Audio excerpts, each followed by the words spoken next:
기독교의 본질을 한마디로 요약하면 마틴 루터의 종교개혁의 주제처럼 오직 성경, 오직 예수, 오직 믿음입니다. 마틴 루터가 종교개혁을 하면서 이렇게 기독교의 본질적인 요소를 종교개혁의 주제로 삼은 것은 정확했어요. 그런데 문제가 되는 것은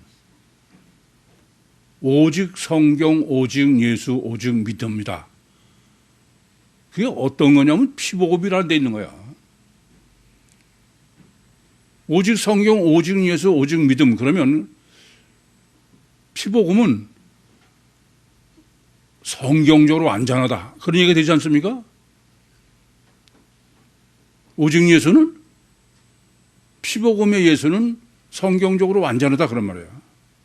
오직 믿음은 성경적으로 피복음적 믿음이 완전한 믿음이다.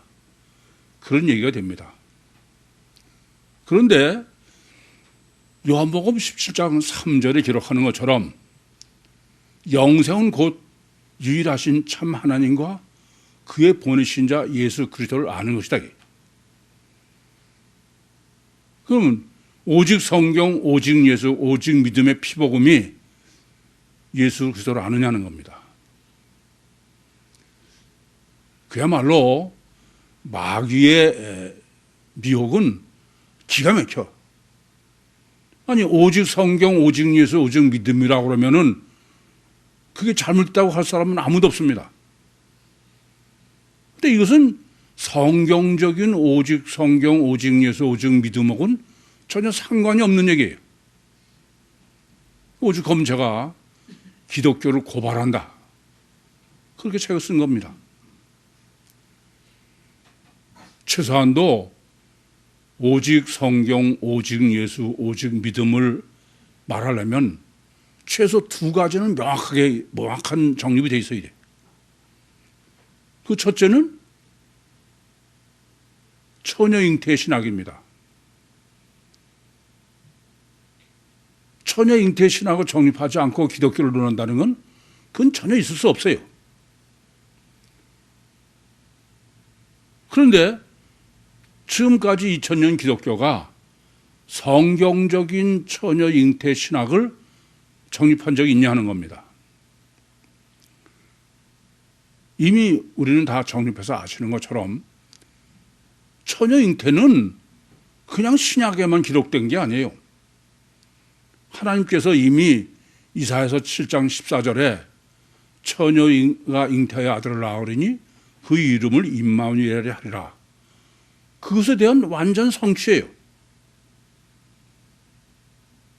그리고 구약도 신약도 완벽해야 된다 그런 말씀입니다.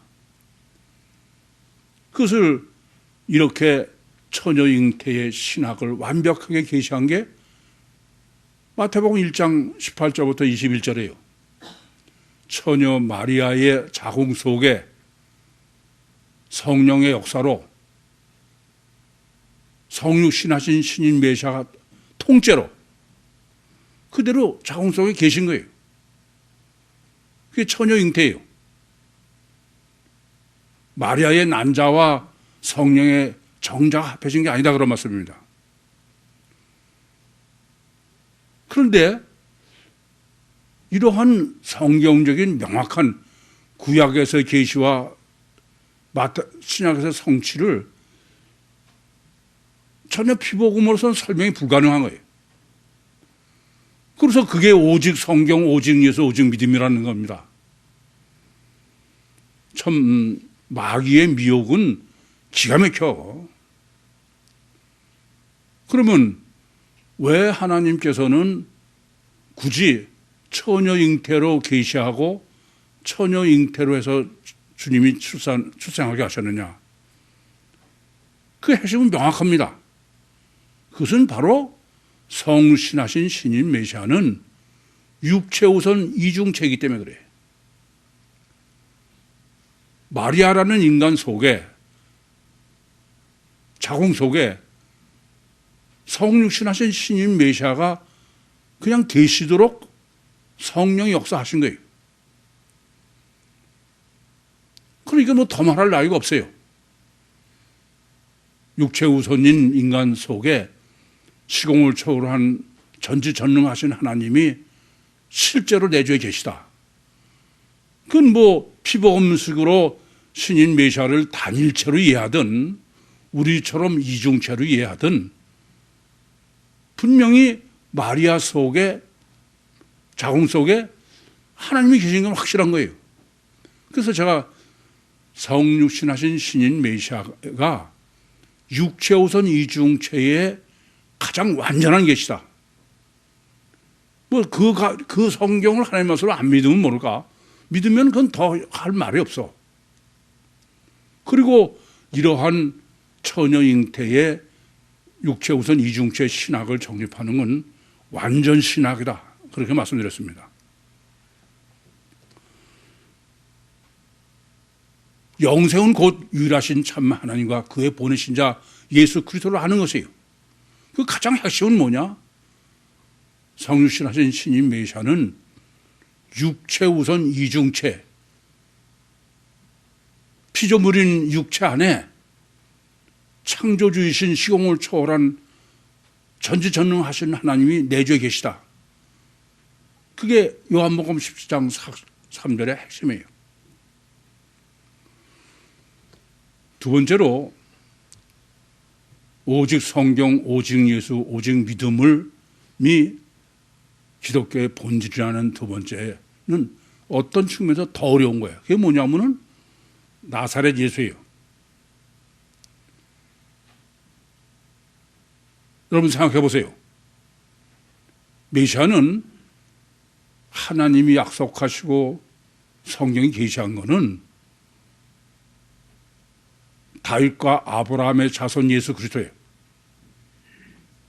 하나님이 육신으로 이 땅에 오셔서 우리를 구원하시는 것은 모든 사람은 궁극적이지만 실제로 계시한 것은 유대인인 신인 메시아로 오셔서 유대인을 구원하시는 거예요. 그게 성경의 계시와 약속이에요. 그것이 유대인의 메시아 대망 사상입니다. 그러시려면은 주님은 당연히 주님 자신이 당연히 유대인이죠. 그러면서 유대에서 사역을 하셔야 돼. 대상은 누구요? 유대인이어야 되고. 당연한 거 아닙니까? 그것이 메시아 대망이에요. 유대인의. 그걸 지금도 기다리고 있는 통곡의 벽이에요. 어디서요? 어디서 기다리고 있어요? 예루살렘 성전 서쪽 벽에서. 그 말은 유대 땅에서 유대인을 구원하기 위해서 우선은 그렇게 성실하신 신인 메시아가 오셔야 된다는 게 성경의 계시고 약속이다는 말이에요. 그런데 심각한 것은 주님은 아니에요. 나사렛 예수야. 이게 가장 어려워요. 아니 유대인을 구원하기 위해서 유대 땅에 와서 사역을 하시고 그래야 되는데 나사렛 예수라는 의미는 본문에서도 이방 땅, 이방 갈릴리야. 그 말은 지금 본문이 말씀하시는 나사렛 예수는 유대인이라는 뜻이에요? 이방인이라는 뜻이에요? 이방인이라는 거야. 그리고 이렇게 나사렛 예수가 공생의 사역을 한 것도 유대가 아니에요. 갈릴리, 본문에 말한 대로 이방의 갈릴리야. 이건 도저히 있을 수 없는 일이에요. 그런데 하는 짓은 지금 마태복음의 2장에서 계시한 것처럼 헤롯이 아기 예수를 죽이려고 그러니까 애굽으로 피란을 갔다가 그래서 와서 지금 이스라엘로 올라고 보니까 그 헤롯의 아들인 마케라가 유대의 왕이 돼서 그래서 두려워서 갈릴리로 나사렛에 가서 나사렛에서 살았다. 맞아요. 그런데 그게 무슨 인간적으로 하느냐? 그건 천만의 얘기야. 그것을 그렇게 성경에 써 있는 게 그게 전부의 상황으로 알고, 그러니까 주님이 왜 나사렛 예수냐? 성경에 그렇게 쓰니까 나사렛 예수지. 그것이 해석이 가능한 얘기냐? 그건 조금 전에도 말씀드렸지만은 그건 전혀 안 되는 얘기예요. 유대인으로 오셔서 유대인을 구원하고 그러라고 유대에서 사역을 하고, 그 지금도 예루살렘 서쪽벽에서 메시아를 기다리고 있는 실제 내용이 아닙니까? 그런데 그게 아닌 거예요. 이게 아무리 생각해도 괜찮은 거예요? 그건 근본적인 문제가 있어. 그건 어떤 거냐면은 성경에 기록된 사실을 어떻게 해석하느냐. 그게 뭐 사람의 사정에 따라서 왔다 갔다 한 거로 해석하는 거야. 우리는 어떻게 해석해요? 아니요, 그것은 하나님의 필연적인 설정 속에서 진행된 거야. 그게 성경을 하나님 말씀으로 해석하는 겁니다. 우리 보기에는 그냥 헤롯이 어쩌고 이렇지만 그건 완벽하게 하나님이 설정해 놓으시고 그대로 진행하는 것이다. 그 본문에도 지금 바로 이렇게 나사렛 예수로 이방 땅 갈릴리에서 이방인인 사람들을 대상으로 사역을 하셨다. 그게 이사야의 예언의 성취다 이거예요.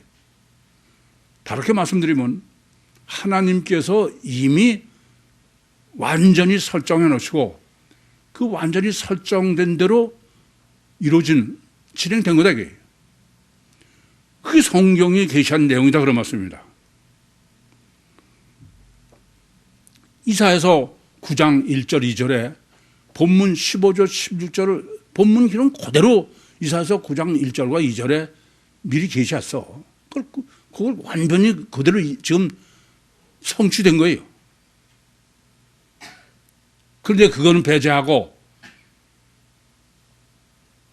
사람 사정으로 그냥 두려워서 피해 다니느라고 참 그러고서 오직 성경, 오직 예수, 오직 믿음이라는 거야. 제가 보면은 정말 마귀도 그런 마귀가 어떻게 합니까? 마귀는 가장 확실한 것처럼 계시하는데 가짜야. 제가 그걸 늘 뭐라고 그래요? 관념이라는 거야. 참 끔찍할 정도야.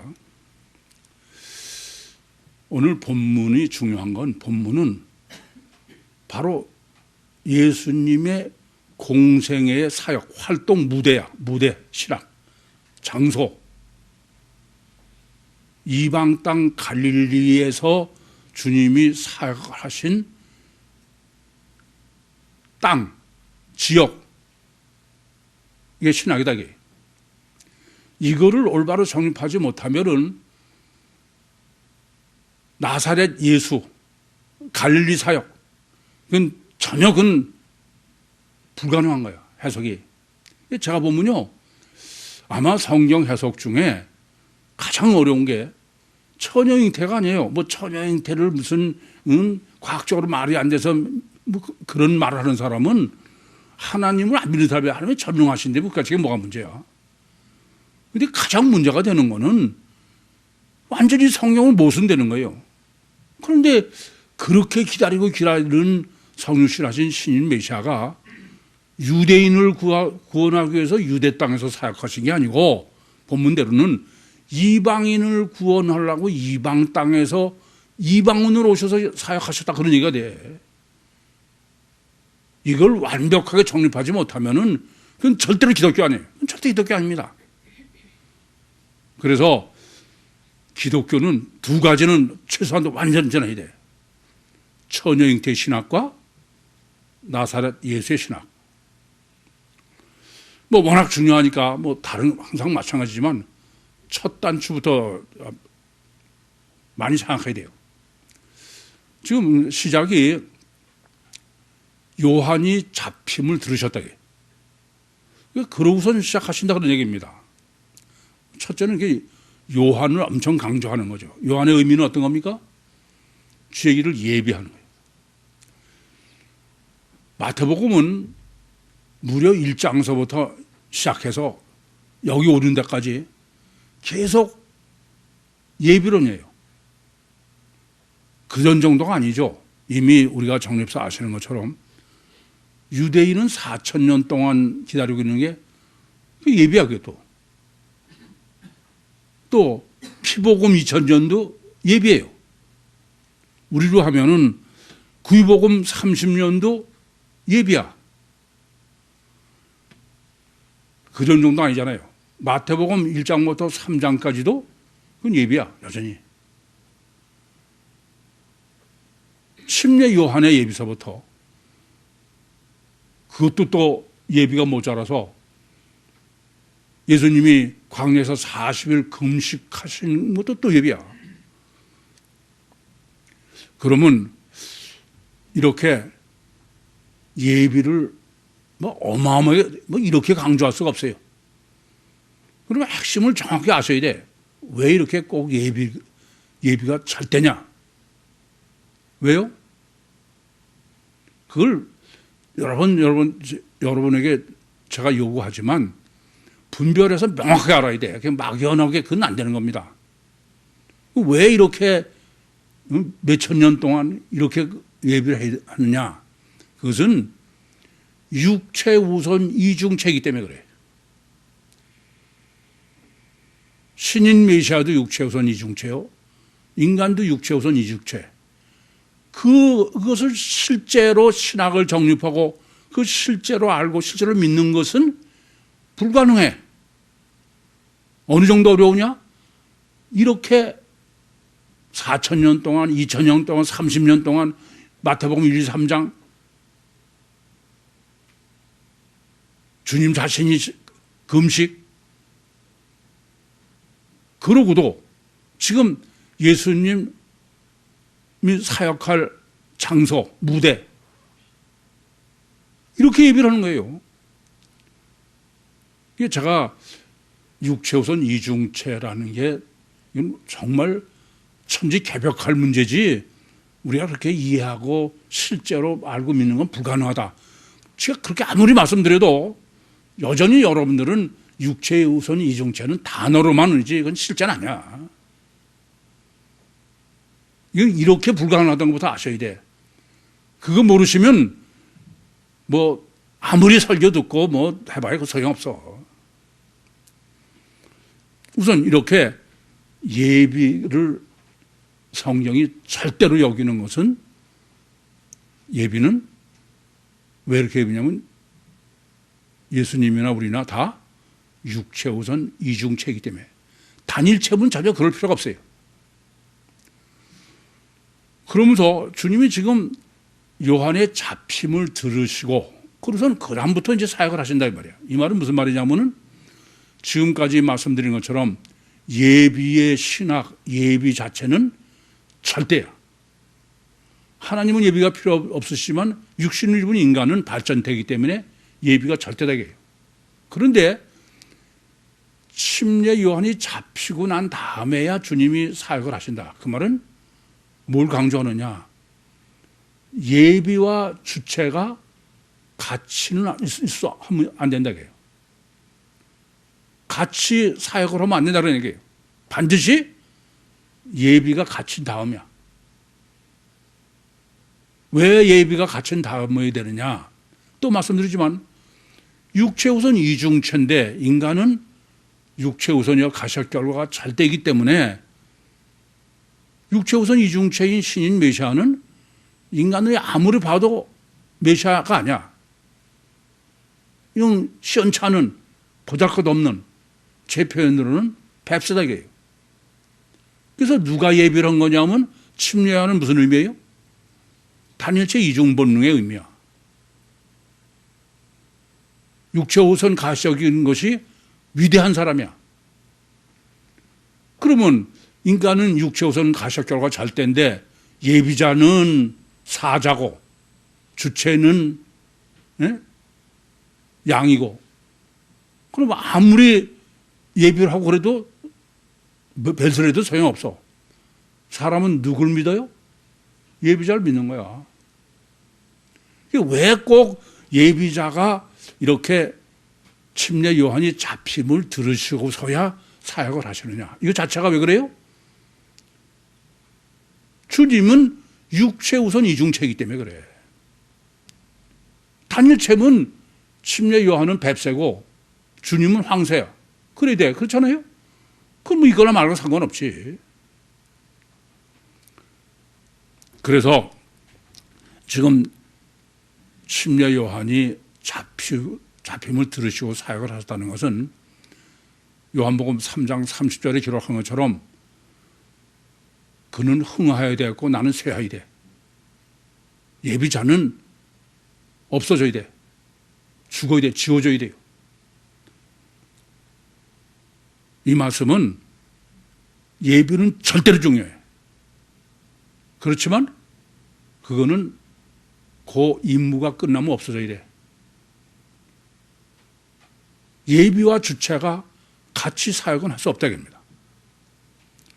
그래서 저걸 뭐라고 그러냐면은 필요악이다 그런 거예요. 절대로 필요한데도 그건 절대로 없어야 돼. 임무를 다 하고 나면. 이거는 성경 해석에 있어서 하나님을 이해하는 데 있어서 제가 보면 이 점이 전혀 안 돼 있는 거야. 그러니까 뭐 어디서 그냥 예비자의 제가 막 표현되면 코끼리 다리죠. 그 하나 붙들고선 무슨 이게 위대한 사람이고 신앙이고 그러고 있는 거야. 그래서 하나님도 엘로힘 여호와 임마누엘, 엘로힘 때는 엘로힘 자체가 목적이지만 여호와 시대 되면 엘로힘은 그건 예비예요. 임마누엘 되면 여호와가 메로. 그래서 성경도 출애굽기 6장 2절과 3절에는 내가 아브라함과 이삭과 야곱에게는 전능의 엘로힘으로 나타났으나 내 이름을 여호와로 알리지 않았다. 그래서 창세기는 엘로힘적 성경이고 출애굽서부터 예레미야서 31장까지는 여호와적 성경이다. 예레미야서 31장에 보면 또 새 언약. 새 언약이면 구약은 또 예비예요. 신약이 본 주체가 되고. 그래서 예수님께서도 너희가 영생을 얻기 위해서 성경을 상고하거니와 그 성경이 나에 대해서 증거했다. 주님 전까지는 그건 예비다. 그런데 가장 중요한 내용에서 왜 예비와 주체가 같이 사역을 하면 안 되느냐? 예비는 단일체고 주체는 이중체야. 근데 예비는 육체 우선 가작 결과로는 이중체보다 더 크고 위대해야 돼. 그러니까 반드시 같이 있으면 안 돼. 그럼 지금 본문에서 강조하는 건 뭐냐? 복음서와 서신서는 절대로 같이 있으면 안 돼. 무슨 말인지 이해되세요? 왜요? 서신서는 위대한 인간이야. 근데 복음서는 아니에요. 육체는 뱁새고 속에 황새이 돼. 그래서 서신서가 예비냐 아니면은 복음서의 결과냐, 이 신학 정립은 절대입니다. 이해가 되시죠 이제는? 그래서 성경도 그냥 뭐 성경이 하나님 말씀입니다 그래서 코끼리 다리 놓고선 뭐 그건 안 돼. 먼저 성경 전체를 분별할 수 있어야 돼. 그래서 지금 주님은 이렇게 예비자인 침례 요한이 잡혔다라는 말씀을 들으시고서는 이제는 주님이 사역을 시작하는 거예요. 그러면서 사역을 시작하실 때 지금 13절은 나사렛을 떠나서요. 뭐 나사렛에서 떠난 게 뭐 대단해요. 그냥 갈릴리에서 사역하시면 되지. 근데 왜 이걸 강조하냐? 제가 영성 세미나 인도하면서 누가복음 2장 52절을 가지고 증거해 드렸습니다. 만약에 성육신하신 신인 메시아가 단일체면은 그러면은 그 키와 지혜가 자라간다. 그런 건 있을 수 없어. 아니 단일체면 그냥 하늘에서 백마를 타고 내려온 분인데 안 그래요? 그래서 주님은 공생 시작하기 전까지는 누구를 위해서 살아? 자기 육체 우선을 최대로 해야 돼. 그 지금 나사렛을 떠나서라는 말씀은 주님께서 출생하셔가지고 지금까지는 육체 우선이기 때문에 주님도 자기 자신을 위해서 사셨다고 해요. 그래서 영적으로는 이제 더 이상 키울 수가 없게 제가 그걸 육체 우선 상태에서는 완성태가 주님이다. 그래서 주님은 지금까지 그 나사렛에서 자라실 때는 요셉의 아들로 그렇게 크셨지만 이제 나사렛을 떠난다는 말은 주님도 자기 자신을 위해서 사는 게 아니고 공생의 구원 사역을 시작하신다 그런 말씀이에요. 그 강조법입니다. 이거 자체도 왜 그러냐? 왜 그래요?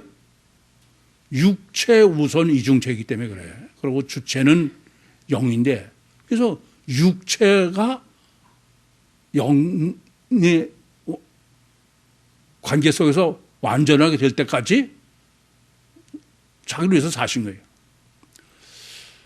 그러고서 지금 이방 땅이라고 강조하면서 그게 스불론과 납달리라는 거예요. 여쭤보겠습니다. 지금 본문은 스불론과 납달리인데 그게 이방 땅이라고 그러죠. 그냥 그렇지 않습니까? 그럼 스불론과 납달리는 이방 땅입니까? 이스라엘 땅입니까? 네? 이게 심각해 이게. 그냥 이방 갈릴리 그러면 이방 땅으로 해석해야 되는데 근데 스불론과 납달리라는 것은 이스라엘의 12지파 중에 2지파예요. 스불론은 그 레아의 막내 아들이야. 6번째. 납달리는 이스라엘 전체의 6째 아들이에요. 그러면서 누구냐? 비라의 아들, 비라. 다윗의 동생입니다. 그럼 이 12지파는 이미 땅을 나눠줬어요. 그럼 가나안에서 지금 가나안에서 나눠줬던 무슨 또는 요단강 동편에서 나눠줬던 간에 이스라엘에게 나눠줬다 그러면 그것은 땅이 이스라엘 땅이지 이방 땅이 아니에요. 그래 안 그래요? 그런데 본문은 이방 땅이라는 거야. 이방 땅 갈릴리라는 거예요. 스불론과 납달리가. 스불론과 납달리를 안 하고 그냥 갈릴리로 할 수 있는데 일부러 스불론과 납달리를 한 거예요. 이것도 생각해야 돼. 그것은 왜 그러냐? 이방 땅이면서 이스라엘 땅이면서 이방 땅임을 지금 강조하려고 그래. 그럼 어떻게 이게 왜 이스라엘 땅이 이방 땅으로 의미로 스불론과 납달리를 했느냐? 첫째는 방금도 말씀드렸지만 이스라엘 12지파에게 나눠준 땅은 이스라엘 땅이지 이방 땅이 아니에요. 그래 안 그래요? 그런데 이사야가 왜 이것을 이방이라고 그랬느냐? 이스라엘 땅이면서 이방 땅의 의미로 그 이사야가 활동할 때 그때는 북왕국은 아수르에 의해서 멸망한 다음이에요. 그럼 아수르의 지금 스불론과 납달리는 북왕국 이스라엘 땅이야. 그럼 아수르한테 망했으면은 이스라엘의 이방인이에요. 그래서 이방 땅이라는 거예요. 그런데 그렇게 아수르에게 멸망했지만 실제로는 히스기야 왕 때 다 유다에서 다스렸어요. 그럼 무슨 얘기가 되냐면은 스불론과 납달리는 이스라엘 땅이면서 동시에 이방인 땅이다. 요점을 강조하려고 그러는 거야. 그래서 일부러 스불론은 레아의 6째 아들, 또 납달리는 빌하, 그러니까 첩이죠. 그것에 납달리를 설정한 거야. 그러니까 이런 의도는 바로 지금 이스라엘 땅이면서 동시에 이방 땅을 강조하려고 그런다. 그 지경을 좀 스불론과 납달리 지경, 호리오스라는 것은 국경이요 이런 거예요. 그걸 철저히 강조하고 있는 것이다. 그런데 지금 해변에 있어요. 해변. 가버나움이 해변에 있다는 거예요. 해변에 있으면 뭐 어떠고 안 있으면 어때? 왜 해변을 강조해요? 이거 간과하시면 안 돼. 성경이 하나님 말씀이야. 1.1핵도 아니에요. 정확하게 보셔야 돼. 그럼 해변이라는 말은 육지와 바다가 만나는 곳이죠. 그래 안 그래요? 이 점을 강조하는 거야. 육지도 아니고 바다도 아니다 이거예요. 그러면서 지금 둘을 보통 강조하는 게 아니야. 우선 갈릴리는 12절에는 갈릴리 쓸 필요 없어요. 근데 12절에 갈릴리 써놓고 15절에 또 이방의 갈릴리야. 2번 쓰는 거야. 납달리와 스불론도 둘이죠. 그러면서 납달리 스불론도 또 한 번 써. 납달리 스불론을 2번 한 거야. 또 뭐 흑암의 땅을 또 2번. 왜 그래요? 이미 이건 땅을 강조하고 둘을 강조하고 해변을 강조하면 그건 지금 육체우선 이중체다. 그건 제가 어거지 해석이 아니야. 그건 처음부터 또 말씀드리지만 그 나사렛에서 떠나시는 것에서부터 모든 게 다 침례원의 준비서부터. 그래서 지금 본문은 육체 우선 이중체인 신인 메시아와 인간, 그것을 지금 땅으로, 지역으로, 그러면서 지금 어디서 거처가 어디라고요? 가버나움이라는 거예요. 뭐 주님이 가버나움에서 꼭 살았다는 것을 강조해야 되냐 이거예요. 이게 보통 중요한 게 아니야. 왜냐하면은 가버나움은 조금 전에 말씀드렸던 어디라고요? 해변이야. 육체 우선 이중체 의미죠. 그건 정리해 드렸죠. 근데 가버나움이라는 말의 의미가 뭐냐면은 위로의 집이야. 위로. 근데 위로한다는 헬라어가 뭐냐면 파라크레토스입니다. 이해가 돼요? 이 가버나움에서 거하셨다는 건 뭐냐면은 육체 우선 이중체인 신인 메시아가 이사야서 7장 14절에 처녀가 잉태하여 아들을 낳으니 임마누엘이라는 거죠. 그 신인 메시아가 육체 우선 이중체의 임마누엘 구원을 하시러 사역을 하신다고 해요. 이 해석이 제가 어거지냐 천만에요. 지금 본문은 이사야서 9장 1절과 2절의 이사야의 예언의 완전 성취예요. 그렇죠? 그런데 이사야서 7장 14절에는 처녀가 잉태하여 아들을 낳으리니 그 이름을 임마누엘이라. 그건 누구를 가르치는 거예요? 성육신 신인 메시아입니다. 그런데 성경 전체의 그 구약 성경에 이사야서에 임마누엘이 2번 나와요. 7장 14절에는 신인 메시아고 두 번째는 8장 8절입니다. 또 한 번 임말이 나와. 여러분 가서 다시 보셔. 8장 8절의 임마누엘은 성육신하신 신인 메시아를 가르치는 게 아니야. 임마누엘을 구원받을 사람을 가르쳐. 무슨 말씀인지 이해해야 돼요?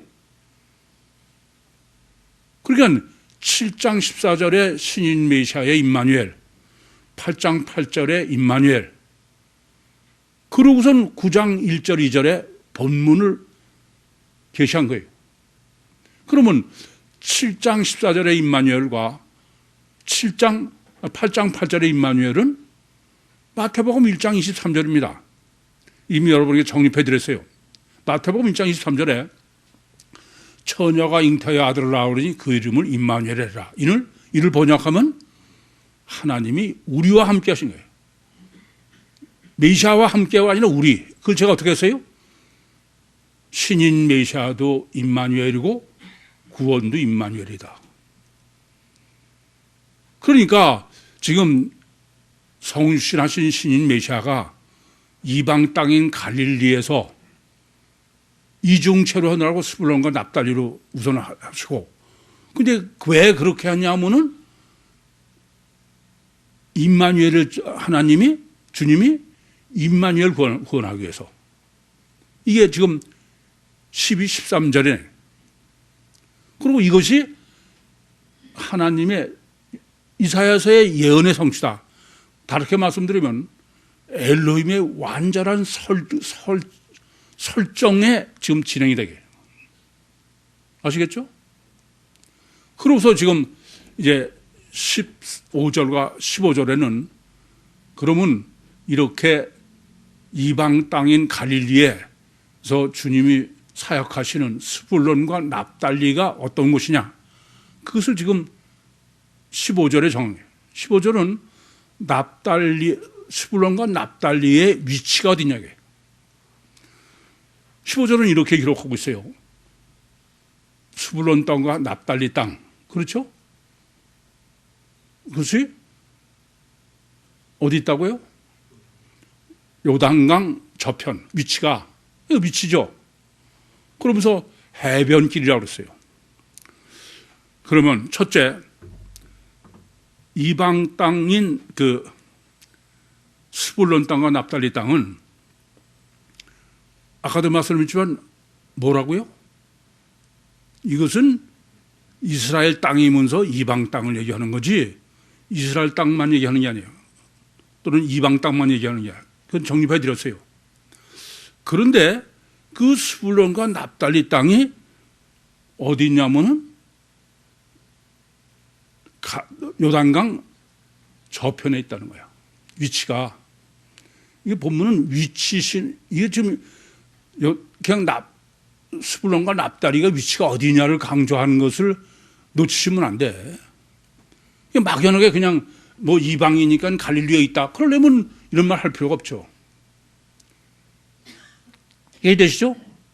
여러분이 코이하면서 이게 지금 스불론과 납달리가 위치가 어디냐가 지금 이게 핵심이다. 그걸 놓치고서 그냥 막연하게 요단강 저편, 그러면 그건 아직 멀어서 더 고민하고 기도하셔야 돼. 따라서 이것은 지금 그냥 갈릴리라고 하지 않고 스불론과 납달리는 무슨 의미라고요? 이스라엘 땅이면서 이방 땅이 요단강 저편에 있다는 거예요. 근데 이제 요단강 저편이 문제가 되는 거예요.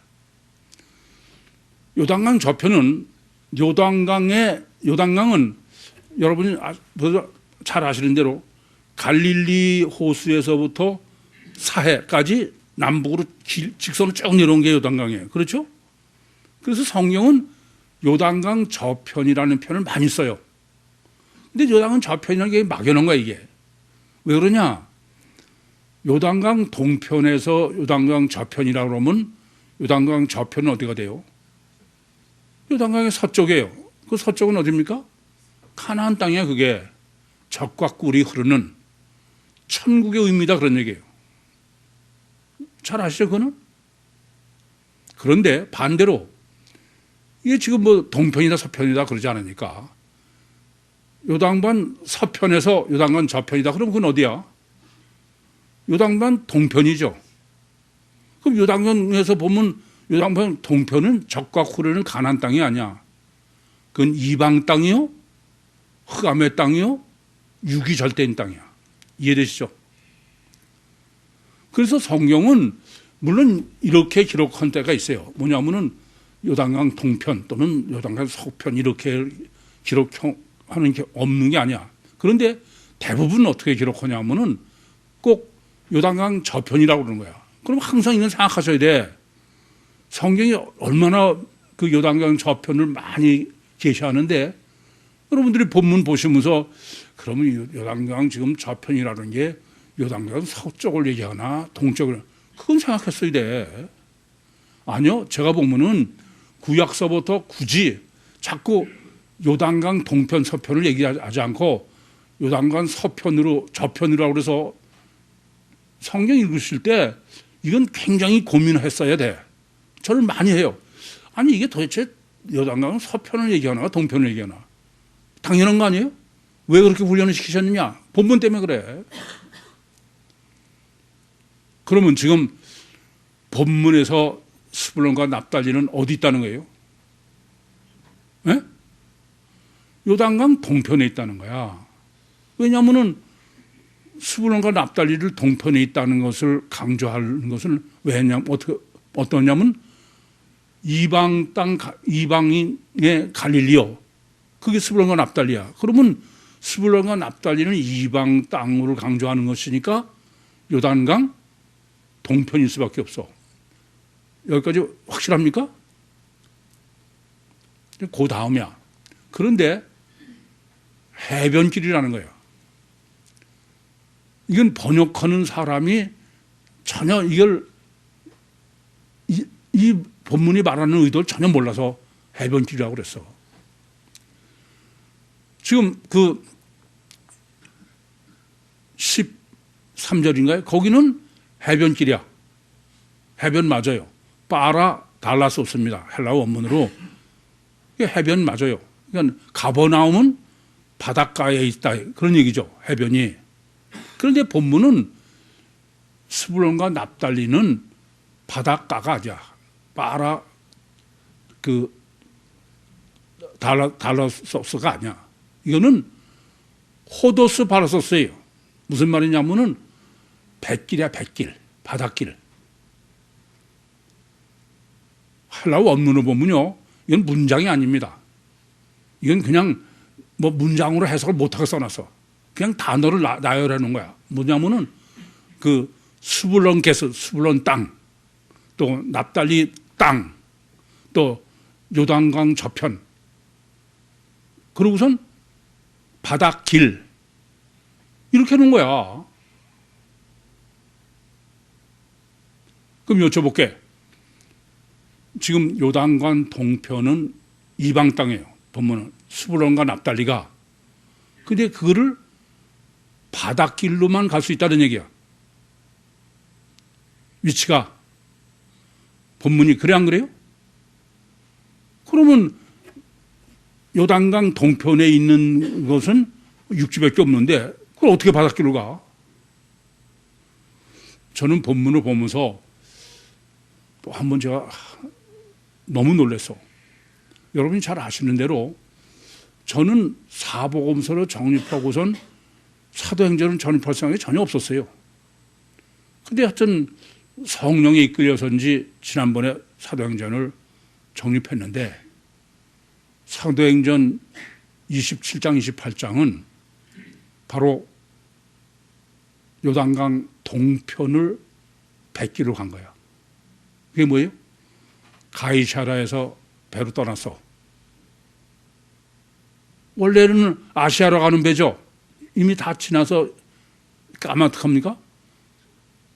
그래서 지중해로, 대서양으로, 태평양으로 그렇게 해서 요단강 동편에 이른 거야. 본문에는 스불론과 납달리예요. 이스라엘이면서 이방인이에요. 이방 땅이에요. 어디예요?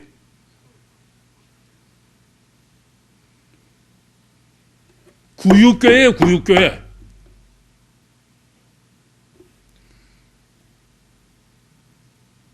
아시겠어요?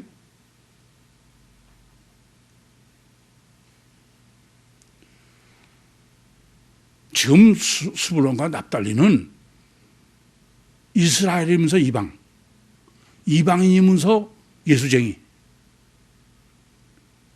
그걸 100기로 갔다는 거예요. 완벽해.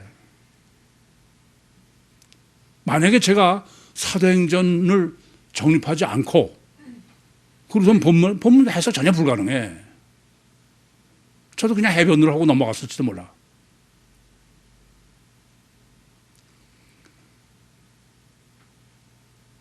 구육교회는 4,000년 전에 예배하시고 이사야 때 예배하시고 마태복음에 예배하시고 사도행전에서 예배하신 거예요.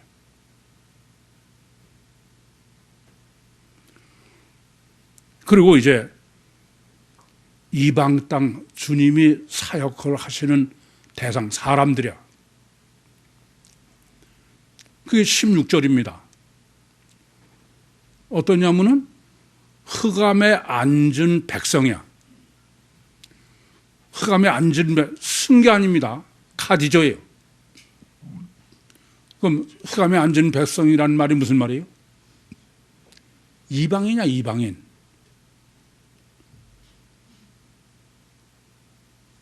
흑암에 앉은 사람, 아니, 성경은 이방인을, 그렇죠, 흑암에.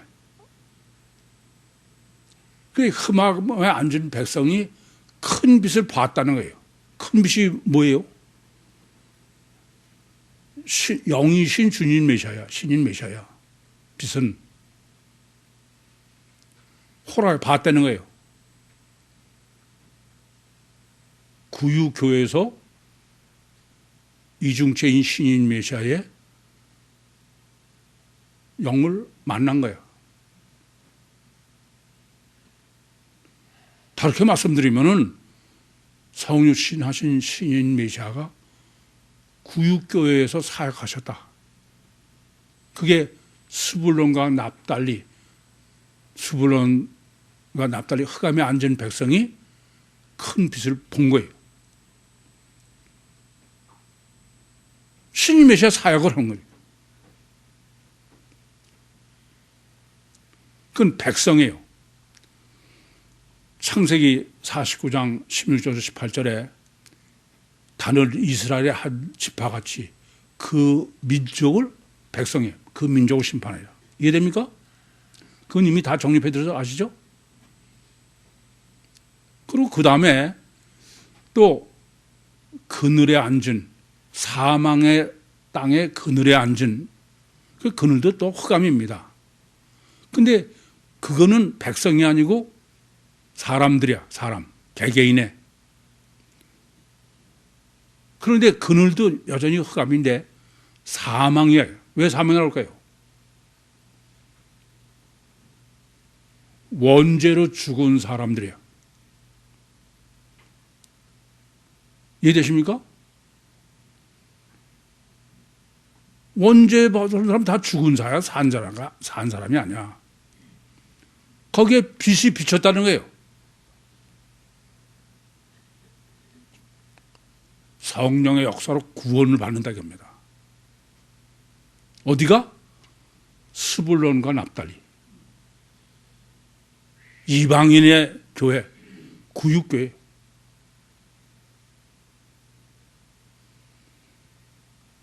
그 빛이 비쳤다는 거예요. 그건 뭐 강의 시간에 설명드릴 겁니다만은 이거는 구원받았다는 얘기야. 빛으로. 텔로예요. 여러분 이 점을 아셔야 돼. 우선 이건 얼마나 완벽한 엘로힘 설정이냐. 뭐 이미 성육신하신 신인 메시아는 육체 우선 이중체이기 때문에 메시아인지 알 수가 없어. 그래서 그것을 창세기 37장에서 또 예레미야서 31장 15절에서 요셉으로 미리 기준을 정했다 그랬어요. 그래서 요셉이 팔려갔죠. 애굽의 종으로 이방에. 그래서 애굽에서 사역을 한 거야. 그게 지금 주님이 갈릴리에서 사역하신 거예요. 대상은 누구예요? 애굽 사람이지 이스라엘 사람이 아니야. 그럼 지금 본문에서 말하는 예수님이 갈릴리에서 사역을 했다고 되어 있는 것은 육적으로는 갈릴리지만 영적으로는 이방인 구유야. 그래 안 그래요? 대상도 육적으로는 우리 이방이지만 영적으로는 이스라엘인 거예요. 그러니까 총리로 요셉이 이방 땅인 애굽에서 애굽 사람들을 구원한 거예요. 그래 안 그래요?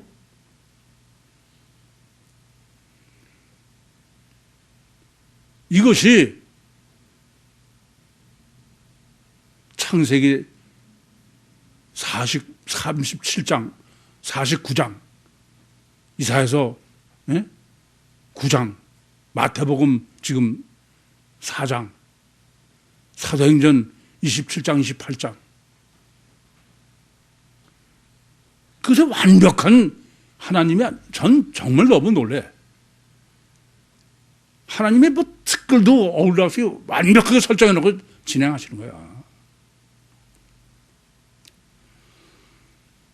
제가 가끔 자꾸 그런 말씀을 드립니다만은 저는 본문의 설교를 준비하면서도 참 뭐 솔직하게 말씀드리면 여러분 중에는 제가 정말 꼴보기 사람도 있어. 아니, 차라리 교회를 떠나갔으면 좋겠다. 있으면 그냥 내 속만 새기니까 그냥. 저는 다른 기준은 없어요. 구원인이 아니니까 때문에. 그러면서도 이게 이렇게 설정해 놓으셨으니까 어떤 사람이 우리의 교회를 올까? 그 생각을 해요. 이 본문 지금 지난주에 정립하면서도 뭐 수도 없이 기도하면서 요한복음 6장 44절 말씀처럼 아버지께서 이끌지 아니하시면 아무라도 내게 올 자가 없다. 그래서 주님이 이끌어 오셨으니까 또 이제 회개하고 해야지 어떻게.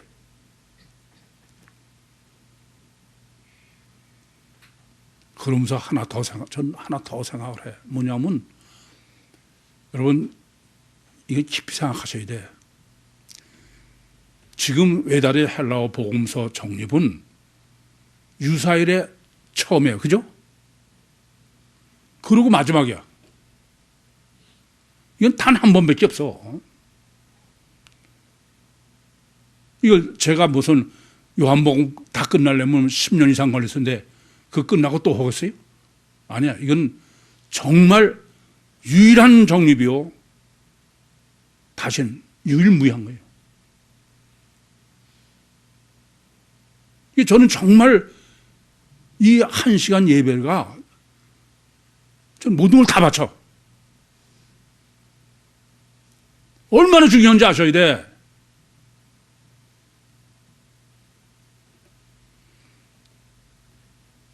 제가 중요한 게 아니에요. 주님께서 단 한 번에 매번 예배를 설정해 놓았다는 사실 잊지 마셔. 그래서 외다리 헬라어 복음서를 위해서 그 외다리 헬라어 복음서를 정립하기 위해서 이렇게 준비를 하신 거야. 창초서부터 지금까지. 그러니까 외다리 헬라어 복음서는 전제 조건이 첫째, 사람은 육체 우선 이중체로 하나님이 창조하셨다. 창세기 2장 7절이죠. 육체 우선 이중체면은 필연적으로 원죄는 범하게 돼 있다. 그래서 창세기 3장 22절부터 23절은 반드시 원죄 구원은 생명과를 먹어야 된다. 임마누엘만의 구원이다. 그것은 임마누엘의 주님이 오셔서 임마누엘 구원을 한다. 그것이 요한복음 14장 16절 17절이에요. 내가 아버지께 구하겠으니 그 또 다른 보혜사를 너에게 주사 영원히 너희와 함께 계시겠으며 너희 속에 계시겠습니다.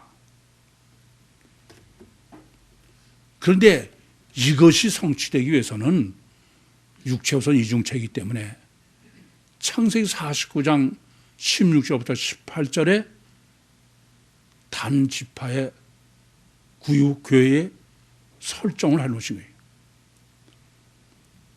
그것이 뭐냐면 나사렛 예수로 지금 나사렛 예수 신학 정립하지 않고 구유복음은 말할 수가 없는 거예요. 절대로. 그래서 엘로미의 완전한 설정은 사도행전 27장 28장으로 서신서 안 된다. 오직 외다리 헬라어 복음서로 단 한 번의 정립으로 마감을 하시는 거예요. 깊이 생각하시고 깊이 기도하시기 바랍니다. 나사렛 예수라는 의미는 다른 거 아니에요. 인간은 육체우선 이중체다. 그건 예수님만 아니라 모든 하나님 다 마찬가지다. 절대로 단일체 이중 본능이 아니다. 단일체 같으면 성신하신 신인 메시아가 나다나엘 말처럼 나사렛에서 무슨 선한 게 나겠느냐? 그렇게 오시지 않아. 그건 전혀 요한복음 17장 3절이 뭘 강조하는지 모르는 사람이야. 근데 육체우선 이중체의 인간은 원자가 필요냐? 그래서 주님이 십자가에 죽으신 것처럼 육체를 얼마나 내가 포기하느냐. 육체우선이 너무 강하기 때문에 이건 거의 불가능해요. 여러분 내가 무슨 결심해서 그렇게 되는 거 아니야. 그건. 오직 성령 역사 없이는 안 됩니다. 이 점을 명심하셔야 돼. 내 의지로 되쓰는 게 아니에요. 그래서 신론을 읽으시라고 몇십 년째 강조하고 있는 거야. 안 들어 그래도.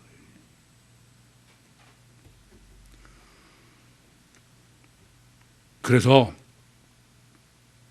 하나님은 이사야서 7장 14절에 임마누엘의 주님이 이사야서 8장 8절에 원죄의 우리에게 임마누엘을 구원하시는 것이 그게 하나님의 완전한 설정이에요. 성육신하신 신인 메시아를 보혜사 성령으로 생명과로 실체로 영접하셔서 우리도 똑같이 예수님이 되는 거예요. 하나님의 안에 계신 신인 메시아로 주님처럼 육신과 세상을 승리하시고 주님과 함께 저 영원한 천국에서 왕노릇하시는 종말 때 선택받으신 구유 모든 식구들이 되시기를 간절히 소원합니다. 기도하시겠습니다. 살아계신 아버지 하나님, 은혜와 사랑을 감사합니다. 여기까지 말씀하시고 여기까지 인도하시고 여기까지 역사하신 주님, 주님의 소원대로 주님의 기뻐하신 대로 종말 때 선택받으신 모든 구유 식구들 한 사람도 나고자가 없이 저 영원한 천국에서 영원토록 주님과 함께 영광을 누리게 해 주시옵소서. 예수님의 이름으로 기도하옵나이다. 아멘.